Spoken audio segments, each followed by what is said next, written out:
दोस्तों, अगर आप 1600 मीटर को 6.5 मिनट से नीचे लाना चाहते हैं या अपने 5.5 मिनट के टाइम को तोड़ना चाहते हैं या 4.5 मिनट के कॉम्पिटिटिव जोन में प्रवेश करना चाहते हैं, तो आपको यह समझना होगा कि यह सिर्फ तेज दौड़ने का खेल नहीं है, बल्कि यह एनर्जी सिस्टम्स, पेसिंग डिसिप्लिन और एरोबिक बेस तथा लैक्टेट टॉलरेंस और नर्वस सिस्टम कंट्रोल करने का संगम है। अधिकांश एस्पिरेंट्स एक ही गलती करते हैं, जो 7 मिनट दौड़ता है वह 4.5 वाले की ट्रेनिंग कॉपी करने लगता है, और जो 6.5 मिनट में दौड़ता है वह हर दिन स्प्रिंट करता है और फिर इंजरी, प्लेट्यू और फ्रस्ट्रेशन का सामना करता है। आज दोस्तों मैं आपको 3 अलग अलग फिजियोलॉजिकल कैटेगरीज के हिसाब से स्ट्रक्चर्ड वीकली प्लान दूंगा, खुश है ना, ताकि आप अपनी वर्तमान टाइमिंग के अनुसार ट्रेनिंग कर सकें और स्टेप बाय स्टेप नीचे आए, सुरक्षित तरीके से, साइंटिफिक तरीके से। पहले समझिए कि 1600 मीटर का असली साइंस क्या है, लेकिन आगे बढ़ने से पहले दोस्तों एक रिक्वेस्ट है।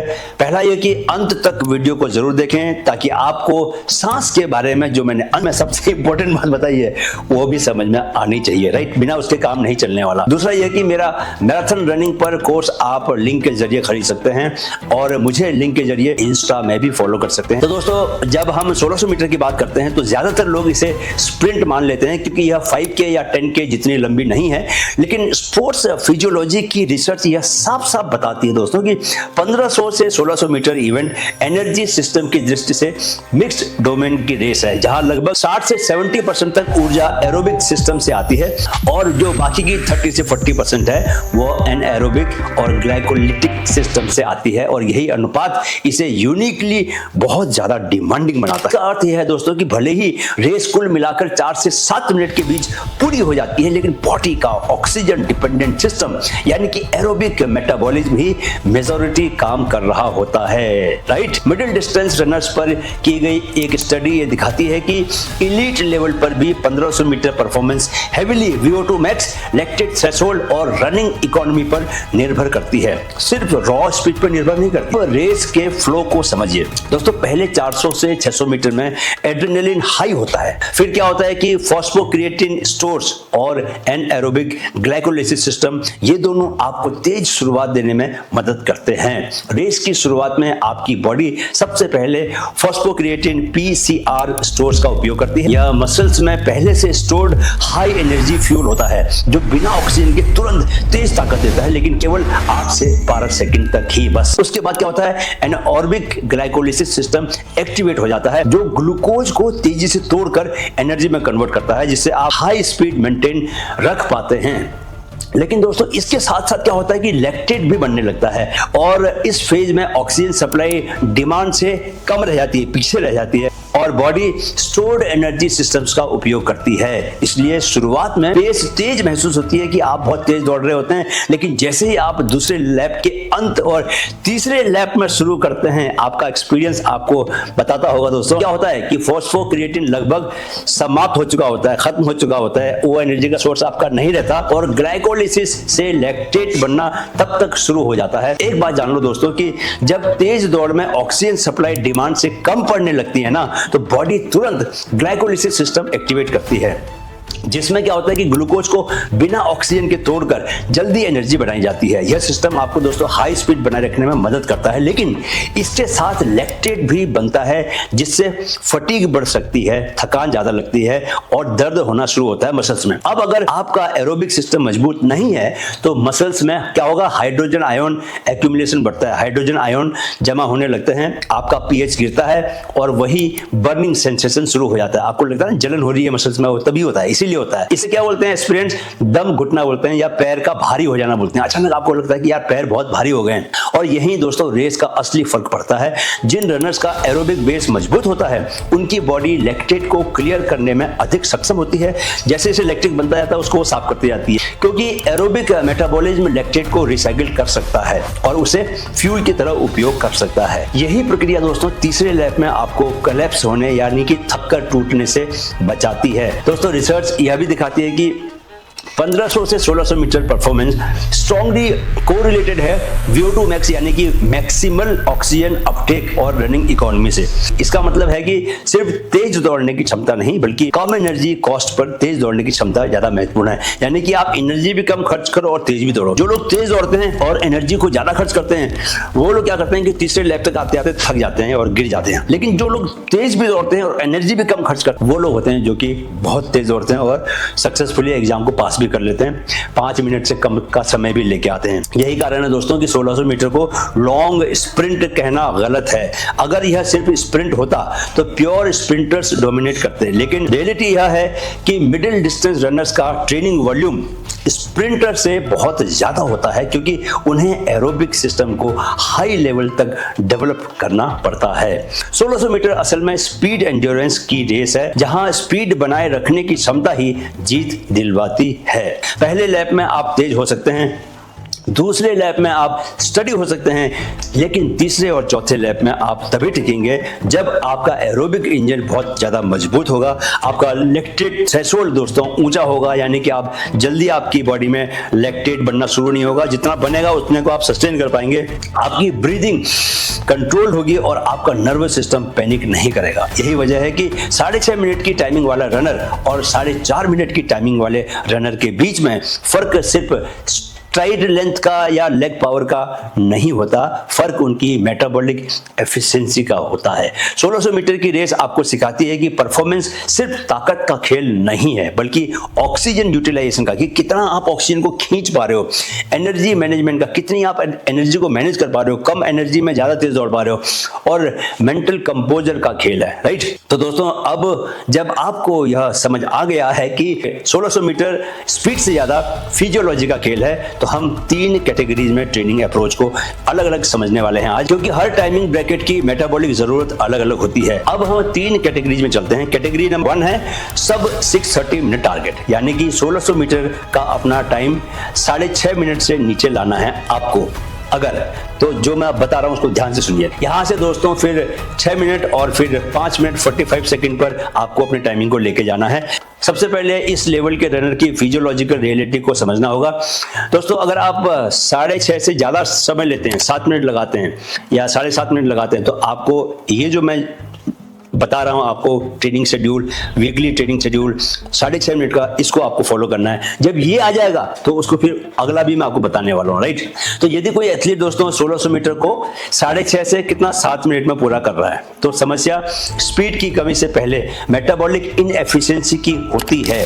करंट स्थिति में आमतौर पर क्या होता है, 400 मीटर पेस इनकंसिस्टेंट होती है, यानी कि शुरुआत बहुत तेज होती है फिर अचानक से गिरावट होती है। 800 मीटर के बाद ब्रीदिंग पैनिक होता है, हाइपर वेंटिलेशन होता है, जल्दी जल्दी सांस लेते हो आप। एरोबिक बेस कमजोर होने से ऑक्सीजन यूटिलाइजेशन बहुत कम होता है।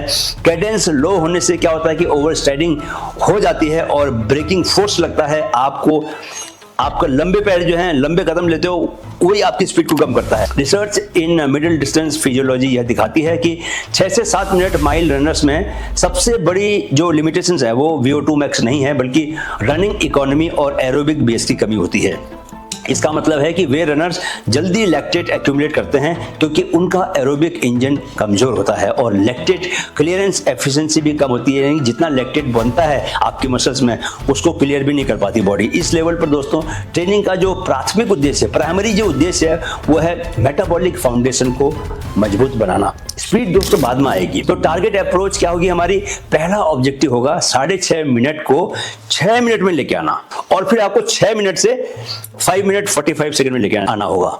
तो यह जंप जो है ना दोस्तों अचानक से नहीं होगा। एरोबिक एडेप्टेशन में कम से कम 6 से 8 सप्ताह लगते हैं। अब समझिए आपका वीकली स्ट्रक्चर, यानी कि 6 days training plus 1 day rest. अब दोस्तों हर दिन को सिर्फ शेड्यूल की तरह नहीं बल्कि एडेप्टेशन टूल की तरह समझते हैं हम लोग। डे नंबर 1 में क्या करना है, आपने इजी एरोबिक रन करना है 3 से लेकर 4 किलोमीटर। ध्यान से सुन लो, कॉपी किताब है तो कॉपी में नोट कर लो, राइट, डायरी में लिख लो। डे नंबर 1 में इजी एरोबिक रन करना है आपको 3 से 4 किलोमीटर का, बहुत स्लो पेस में, आराम से दोस्तों से गप्पे मारते हुए आगे बढ़ना है। टॉकिंग पेस बोलते हैं इसको, यानी बातें कर सको अपने दोस्त से, ऐसी स्पीड बना के रखो। जैसे आपकी स्पीड ज्यादा बढ़ती है, यानी कि जैसे आपको बात करने में दिक्कत होती है अपने दोस्त से, तो इसका मतलब है आप एरोबिक पेस से ज्यादा चले गए हो, तो उसको फिर से कम करो, राइट। कैडेंस यानी कि कदमों की गति पर ध्यान रखें और उन्हें 1 मिनट में 165 से 175 बना के रखें, राइट। यह रन बोरिंग लगेगा दोस्तों, क्योंकि ईगो को स्पीड चाहिए होती है लेकिन फिजियोलॉजी को ऑक्सीजन चाहिए होती है, समझे। रिसर्च यह दिखाती है कि एंड्योरेंस एथलीट्स का 70 to 80% training low intensity zone में होना चाहिए, क्योंकि इसी जोन में कैपिलरी डेंसिटी बढ़ती है, माइटोकॉन्ड्रियल बायोजेनेसिस होती है, फैट ऑक्सीडेशन इंप्रूव होती है, स्ट्रोक वॉल्यूम, दिल का जो खून भेजने का जो वॉल्यूम है वो बढ़ता है। माइटोकॉन्ड्रिया जितनी ज्यादा उतनी बेहतर ऑक्सीजन यूटिलाइजेशन। माइटोकॉन्ड्रिया दोस्तों आपके शरीर में बेसिकली एनर्जी की इंजन होती है, वही आपको एनर्जी देती है। याद रखो कि 6.5 मिनट से नीचे 1600 मीटर करने वाले रनर्स को स्प्रिंट नहीं, माइटोकॉन्ड्रिया चाहिए। डे नंबर 2 400 मीटर रिपीट करना है आपको कंट्रोल्ड रिदम में। कितना? 400 मीटर करना है। कितनी बार करना है? 4 बार करना है। टारगेट है आपका 1 मिनट 30 सेकंड से 1 मिनट 35 सेकंड तक, यानी कि 90 सेकंड से लेकर 95 सेकंड तक। रेस्ट आपको 2 से 3 मिनट का करना है। यह दोस्तों स्पीड वर्कआउट नहीं है, यह पेस अवेयरनेस वर्कआउट है। रिसर्च बताती है कि बिगिनर्स अक्सर रेस पेस को ओवर एस्टिमेट करते हैं और फर्स्ट लैप में 5 से 8 सेकंड तेज निकल जाते हैं, जिससे ग्लाइकोलिटिक सिस्टम अर्ली एक्टिवेट हो जाता है और लैक्टेट स्पाइक होता है, बढ़ जाता है एकदम से। Controlled 400 metre repeats nervous system को सिखाते हैं कि रिदम मेंटेन कैसे करना है, और यह क्या करता है दोस्तों? न्यूरोमस्कुलर कोऑर्डिनेशन को इंप्रूव करता है। Day number 3 strength plus core stability. तो आपको क्या करना है? स्क्वाट्स लगाने हैं, लंजेस लगाने हैं, काफ को उठाना है, पैर काफ को ऐसे उठाना है ऊपर, प्लैंक करना है आपको ताकि आपका कोर मजबूत हो। बायोमैकेनिक्स रिसर्च यह दिखाती है कि वीक ग्लूट्स, आपके जो पुट्ठे हैं, ये ग्लूट्स हैं जो पीछे, ये जितने कमजोर होंगे और वीक कोर जितना कमजोर होगा तो उतना ही आपकी एनर्जी जो है जल्दी खत्म होगी। एनर्जी लीक मतलब है कि फोर्स आपका ग्राउंड में सही ट्रांसफर नहीं होता, आपकी पेस भी कम हो जाएगी। वीक हिप्स यानी कि स्ट्राइड, आपके जो कदम है वो कोलैप्स हो जाएंगे और सिन जो है आपकी ओवरलोड हो जाएगी और जो थकान है वो बहुत तेजी से बढ़ेगी आपकी। स्ट्रेंथ ट्रेनिंग टेंडन स्टिफनेस को भी इंप्रूव करता है, जिससे इलास्टिक एनर्जी रिटर्न आपका बेहतर होता है, यानी कि आपको लगता है कि रबड़ की तरह आपके पैर हो गए। जब आप इंटरनेशनल रनर्स को देखते हैं तो ऐसा लगता है कि उनके पैरों में रबड़ लगा हुआ है, खटखट ऐसे भागते हैं मशीन की तरह। तो इसीलिए क्योंकि इलास्टिक एनर्जी रिटर्न आपका बेहतर हो जाता है। स्ट्रॉन्ग टेंडन यानी कि बेटर रनिंग इकोनॉमी, ये भी आप बात को समझ लें, राइट। डे नंबर 4 में क्या करना है? Easy run plus breadth control. 3 kilometre slow run करना है आपने दोस्तों। नेजल ब्रीदिंग करनी है, नाक से सांस लेनी है, राइट। स्लो रनिंग में नियम याद रख लो कि स्लो रनिंग में हमेशा नाक से सांस लेनी है, नाक से सांस छोड़नी है। 2:3 ब्रीदिंग पैटर्न रखना है, यानी 2 कदम पर सांस को लेना है और 3 कदमों पर आपको सांस को छोड़ना है।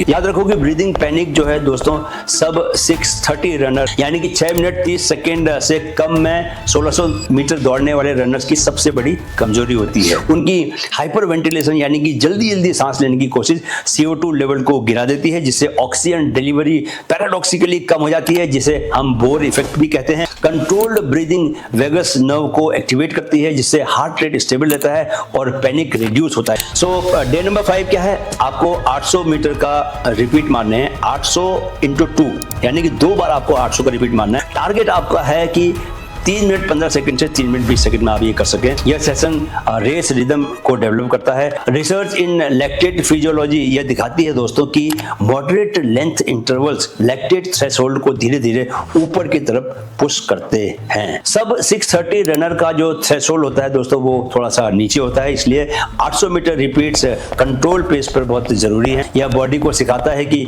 फटीग के बीच भी स्टडी कैसे रहना है, right. Day number 6 long easy run 4 से 5 किलोमीटर का। दोस्तों लॉन्ग रन सिर्फ मैराथनर्स के लिए नहीं है, 1600 मीटर रनर के लिए long easy run cardiac output improve करता है। Long duration low intensity effort plasma volume को बढ़ाता है, हार्ट स्ट्रोक वॉल्यूम को भी बढ़ाता है, ऑक्सीजन ट्रांसपोर्ट कैपेसिटी को इंप्रूव करता है। यह लॉन्ग रन स्पीड नहीं बनाता लेकिन स्पीड को टिकने लायक बनाता है, राइट। और डे नंबर 7 है दोस्तों रेस्ट का। एडेप्टेशन रेस्ट से होती है, इस बात को हमेशा दिमाग में बैठा लो। ट्रेनिंग क्या है? स्टिमुलस है। रिकवरी क्या है? एडेप्टेशन है। स्लीप के दौरान ग्रोथ हार्मोन दोस्तों रिलीज होते हैं जो टिश्यू को रिपेयर और माइटोकॉन्ड्रियल रिकवरी में बहुत ही क्रिटिकल है, इसलिए आपको 7 से 8 घंटे की नींद भी लेनी है। फोकस प्रिंसिपल है आपका कि वॉल्यूम हमेशा आपका बड़ा होना चाहिए इंटेंसिटी से, ठीक है। सब 630 रनर के लिए सबसे बड़ी जो मिस्टेक है वो है हर दिन तेज दौड़ना। रिसर्च क्लियरली ये दिखाती है दोस्तों कि बिगिनर रनर्स जो हाई इंटेंसिटी डोमिनेंट ट्रेनिंग करते हैं उनमें इंजुरी रेट सिग्निफिकेंटली ज्यादा होता है। इस फेज में दोस्तों एरोबिक वॉल्यूम प्राइमरी है, आपको स्लो रन करना है, स्पीड आपकी सेकेंडरी है। जानिए दोस्तों बिग साइंटिफिक ट्रूथ, 6.5 मिनट का रनर जो है उसको तेज बनने के लिए पहले एफिशिएंट बनना होगा। एफिशिएंसी का मतलब है कि बेटर ऑक्सीजन एक्सट्रैक्शन, यानी कि ऑक्सीजन को ज्यादा खींचने की सामर्थ्य, बेटर कैपिलरी नेटवर्क और better STRIDE mechanics, better breathing control, ये सब आपको ठीक करने पड़ेंगे। स्पीड इंड्योरेंस जो है वो बेस बनने के बाद बनती है, उसके ऊपर बनती है। फाउंडेशन के बिना दोस्तों बिल्डिंग क्या है, धड़ाम से गिर जाती है। और अब हम कैटेगरी 2 पर आते हैं, जहां पर टारगेट क्या है हमारा 1600 मीटर को 5.5 मिनट में पूरा करना, यानी कि आपको 1600 मीटर के 530 मिनट के टाइमिंग को 5 मिनट की ओर लेकर जाना है। दोस्तों अगर कोई एथलीट 1600 मीटर को 5.5 मिनट से लेकर 6 के बीच में पूरा कर रहा है तो वह बिगिनर नहीं है, उसके पास बेसिक एरोबिक बेस मौजूद है, वह 2 लैप्स तक स्ट्रॉन्ग रह सकता है। लेकिन समस्या तीसरे और चौथे लैप में शुरू होती है। चलो पहले करंट फिजियोलॉजिकल पैटर्न की बात करते हैं। अभी फर्स्ट 800 मीटर स्ट्रांग है, थर्ड लैप में ब्रीदिंग आप हैवी करते हो, लास्ट 300 मीटर में पेस गिर जाता है, लेग्स एसिडिक फील करते हैं, यानी कि बहुत सारा वहां पर लैक्टेट जमा हो जाता है। यह संकेत है एरोबिक इंजन मौजूद है, लेकिन लैक्टेट थ्रेशोल्ड जो है वो अभी क्या है, कम है, लो है, और एनएरोबिक टॉलरेंस आपका पर्याप्त नहीं है। Research on middle distance performance यह बताती है दोस्तों कि 1500 से 1600 मीटर रनर्स के लिए परफॉर्मेंस हेवीली डिपेंडेंट होती है किस किस पर, लैक्टेट थ्रेशोल्ड वेलोसिटी पर, VO2 मैक्स परसेंटेज यूटिलाइजेशन पर, रनिंग इकोनॉमी अंडर फटीग पर, कि आप जब थक जाते हो तब आपकी रनिंग इकोनॉमी कैसी होती है। सब 530 एथलीट के लिए ट्रेनिंग का उद्देश्य अब बेस बनाना नहीं बल्कि स्पीड को सस्टेन करने की क्षमता बढ़ाना है। जरा अब टारगेट फिजियोलॉजी भी समझ लीजिए। 1600 मीटर 5.5 मिनट में करने का मतलब है 400 मीटर आप लगभग 1 मिनट 22 सेकंड से 1 मिनट 23 सेकंड के बीच कर रहे हो, 800 मीटर करीब 2 मिनट 45 सेकंड में कर रहे हो। इस लेवल पर दोस्तों 3 से 4 सेकंड का पेसिंग एरर, दौड़ने में 3 से 4 सेकंड की गड़बड़ भी जो है वो आपका जो फल आउटकम है, आपका परिणाम है, उसको बदल सकती है। अब ट्रेनिंग इंटेंसिटी थोड़ी सी बढ़ेगी दोस्तों, लेकिन कंट्रोल तरीके से बढ़ेगी। नोट कीजिए कि आपका यानी कि जो 1600 मीटर 5 मिनट 30 सेकंड में मारना चाहते हैं उनके लिए वीकली स्ट्रक्चर क्या है, 6 डेज ट्रेनिंग प्लस 1 डे का रेस्ट। तो डे 1 में क्या रहेगा आपके, tempo run, threshold builder, 3 kilometre comfortably hard pace पर दौड़ना आपने। यह वह पेस है जहां ब्रीदिंग हैवी होती है लेकिन पैनिक नहीं आता है ना, घबराहट नहीं होती। एरोबिक ग्लाइकोलिसिस एफिशिएंट होती है। सब 530 एथलीट को थ्रेशोल्ड ट्रेनिंग की जरूरत है क्योंकि तीसरा लैप थ्रेशोल्ड के आसपास ही दौड़ा जाता है। डे नंबर 2 में क्या करना है आपने, 400 मीटर के इंटरवल्स मारने हैं, स्पीड इंड्योरेंस बोलते हैं इसको। 400 मीटर इंटू 6 यानी कि 400 मीटर के 6 इंटरवल करने हैं आपको। टारगेट है आपका 1 मिनट 20 सेकंड से 1 मिनट 25 सेकंड, यानी कि रेस्ट आपको 2 मिनट का करना है हर इंटरवल के बीच में। यह सेशन रेस पेस से थोड़ा सा तेज या बराबर होना चाहिए।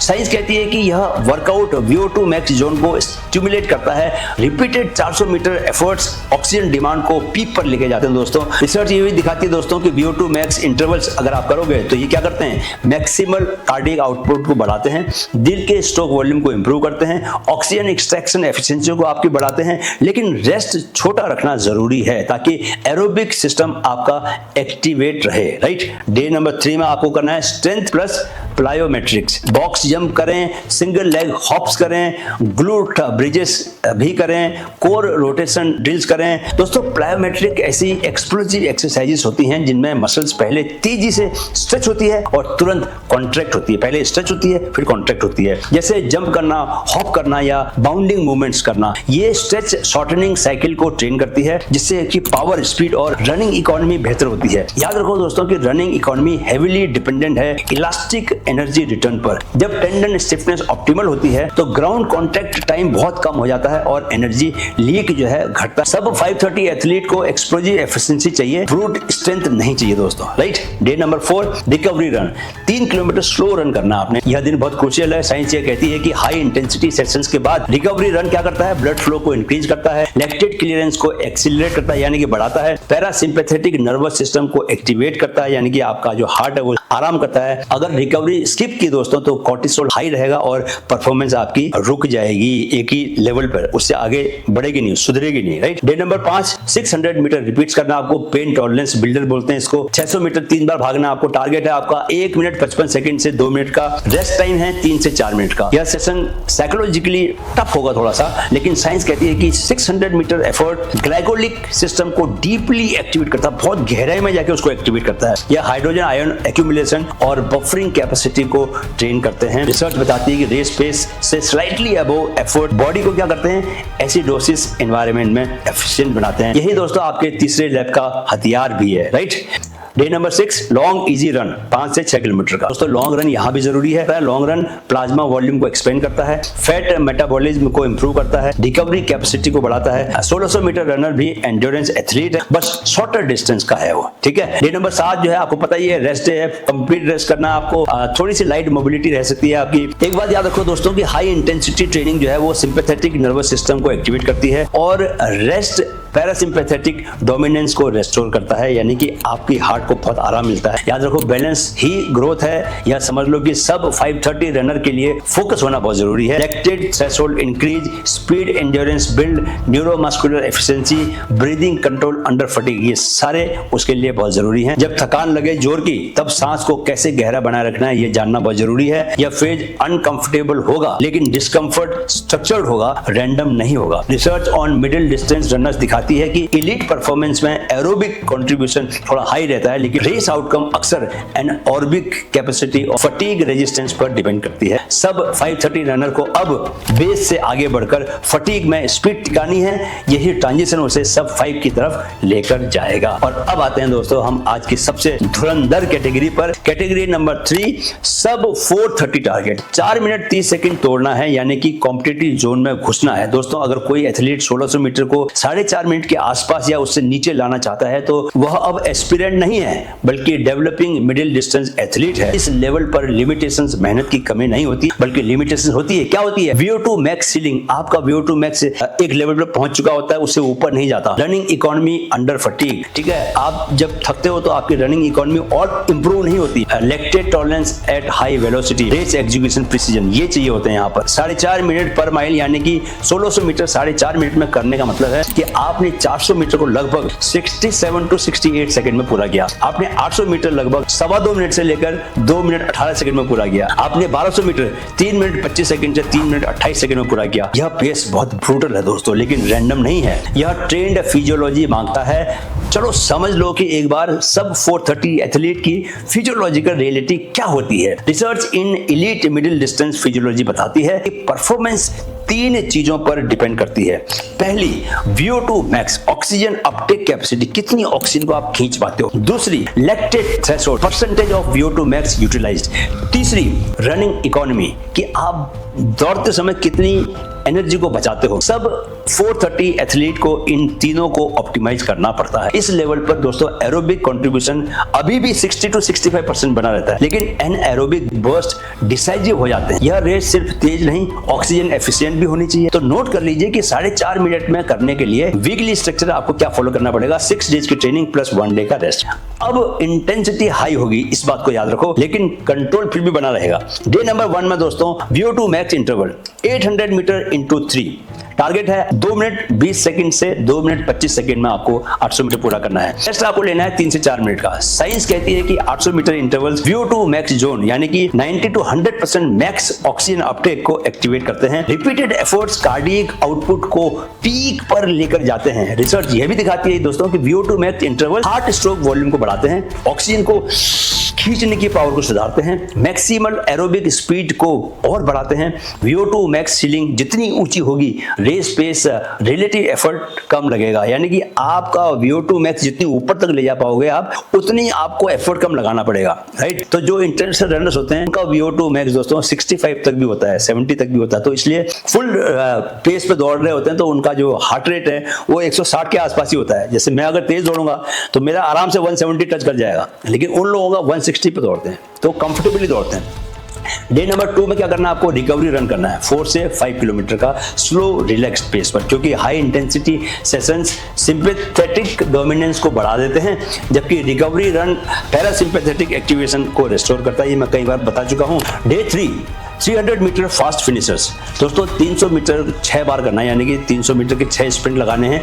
जी हाँ, नियर स्प्रिंट पेस पर आपको दौड़ना पड़ेगा। फुल रिकवरी करेंगे 3 से 4 मिनट की। दोस्तों यह न्यूरोमस्कुलर रिक्रूटमेंट ट्रेनिंग है। Fast Twitch fibres, type 2 fibres जो हैं वो एक्सप्लोसिव होते हैं, लेकिन जल्दी फटीग होते हैं, जल्दी थक भी जाते हैं। तो रिपीटेड शॉर्ट फास्ट रेप्स कर रहे हैं। इससे क्या होता है कि मोटर यूनिट रिक्रूटमेंट इंप्रूव होता है, स्ट्राइड फ्रीक्वेंसी को बढ़ाते हैं, फिनिशिंग किक डेवलप करते हैं। इलीट 1500 मीटर रनर्स का लास्ट जो 200 मीटर होता है दोस्तों, अक्सर 26 सेकंड से 28 सेकंड में होता है। यह एरोबिक नहीं, न्यूरोमस्कुलर एफिशिएंसी है। डे नंबर 4 में क्या करना है आपको, threshold tempo 4 kilometre at threshold pace दौड़ना है। सब 430 रनर्स को लैक्टेट थ्रेशोल्ड रेस पेस के करीब चाहिए होती है। थ्रेशोल्ड जितना हाई होगा दोस्तों, रेस के थर्ड लैप में एसिडिटी उतनी ही देर से आपको महसूस होगी। Tempo run hydrogen ion buffering capacity को बढ़ा देता है, राइट। डे नंबर 5 में क्या करना है, रेस स्टिमुलेशन सेशन करना है आपको। 1200 मीटर एट रेस पेस पे दौड़ना है। रेस्ट आपको 4 से 5 मिनट का करना है और उसके बाद 200 मीटर ऑल आउट फिनिश करना है। यह मेटाबॉलिक प्लस साइकोलॉजिकल ट्रेनिंग है। 1200 मीटर की race pace effort glycogen utilisation और लैक्टेट एक्यूमुलेशन को स्टिमुलेट करता है और 200 मीटर का स्प्रिंट फिनिशिंग न्यूरोमस्कुलर ओवरराइड को सिखाता है, फटीग के बावजूद स्पीड कैसे प्रोड्यूस की जाती है। यह session race day neural patterning में आपकी हेल्प करता है। Day number 6 long easy run 6 to 7 kilometre.